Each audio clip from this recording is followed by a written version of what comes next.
மக்களே, இப்போ நான் எறா தொக்கு பண்ண போகிறேன். எப்படி பண்ணலான்னு பார்க்கலாம் வாங்க. இப்போ பற்ற வச்சுருக்கேன். இப்போ நம்ம எண்ணெய் ஊற்றிக்கலாம். எவ்வளோ எண்ணெய் தேவையானது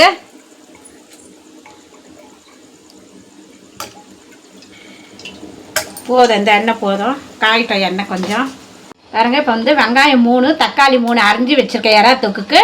இப்போ எண்ணெய் காஞ்சிடுச்சு. இப்போ நான் வெங்காயம் போட போகிறேன்.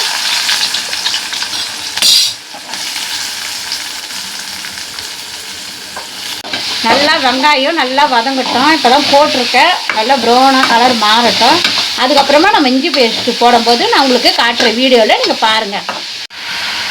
வெங்காயம் கொஞ்சம் சீக்கிரம் வதங்கிறதுக்கோசம் கொஞ்சோண்டு சால்ட்டு போட்டுக்கிறேன். நான் தேவையான அளவு போட்டுக்கிறேன். சீக்கிரமாக வெங்காயம் வதங்கிடும். வெங்காயம் வதங்கிடுச்சு. நல்லா இஞ்சி பேஸ்ட்டு தேவையான அளவு பாதி போட்டுக்கிறேன் டீஸ்பூனில். அது பெரிய டீஸ்பூனு பாதி போட்டிருக்கேன். நல்லா போட்டு வதக்கலாம். நம்ம போட்டுக்கலாம். இது 3 தக்காளி வெங்காயத்துக்கு ஏற்ற மாதிரி நல்லா வதக்கிடுவோம். மஞ்சத்தூள் தேவையான அளவு, கரம் மசாலா தேவையான அளவு கொஞ்சமாக போட்டுக்கலாம். தனியாத்தூள் கொஞ்சோண்டு போட்டுக்கலாம். நல்லாயிருக்கும் அதுக்கு. போடும். இப்போ மிளகாத்தூள் நமக்கு தேவையான காரம் அளவு திட்டமாக போட்டுக்கலாம். என் பசங்க காரம் ரொம்ப இருந்தால் சாப்பிடாதுங்க. அதனால் நான் 3 டீஸ்பூன் தான் போடுறேன். பதிலே கொஞ்சம் தண்ணி ஊற்றிக்கலாம். எண்ணெய் ரொம்ப சேர்க்கக்கூடாது, உடம்புக்கு கெடுதல். நல்லா லைட்டாக தண்ணி ஊற்றி தீஞ்சிடும் அது.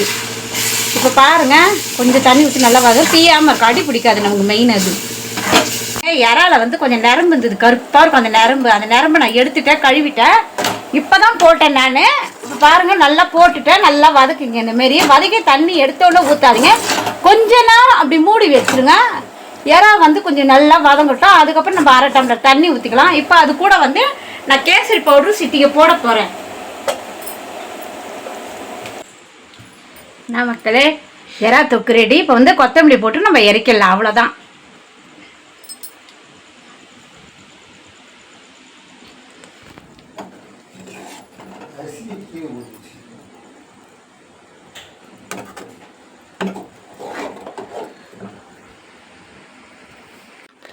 மறக்காம நம்ம சேனலை லைக் அண்ட் சப்ஸ்கிரைப் பண்ணி மற்றவங்களுக்கும் ஷேர் பண்ணுங்க.